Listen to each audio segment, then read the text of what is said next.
కేసీఆర్ గారే కదండి మాట్లాడేది, చూడండి. అనేక విషయాల్లో ఉద్యోగులు వస్తే వారి సమస్యలు పరిష్కారం చేస్తూ ఉంటారు.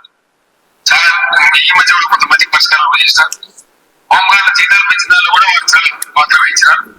మా దగ్గర కూడా లిస్ట్ ఉంది. డెఫినెట్ గా 250 హోంగార్డ్స్ వెంటనే రిహాబిలిట్ చేసే ప్రయత్నం చేస్తాం. దాన్ని చింతించాల్సిన అవసరం లేదని చెప్పిండ్రు. మరి 2018 నుంచి ఇప్పుడు మనం చూసుకుంటే ఇవాళ ఈ సంవత్సరం ఎంత, 2025, 5, 6, 7 సంవత్సరాలు కానొస్తుంది. ఏమైంది? సీతక్క గారు ప్రెస్ మీట్ పెట్టి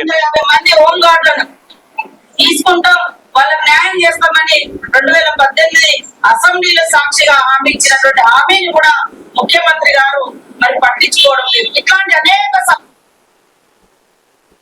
ముఖ్యమంత్రి గారు పట్టించుకోవట్లేదు, ఎవరు కేసీఆర్ గారు పట్టించుకోవట్లేదు అని చెప్పి చెప్పడం జరిగింది. మరి ప్రజాప్రభుత్వం వచ్చి 2 సంవత్సరాలు కానొస్తున్నది ఆల్మోస్ట్. మరి ఏమైంది? మీరు మేనిఫెస్టోలో చాలా పెట్టుకున్నారు కదా, ఏమైంది?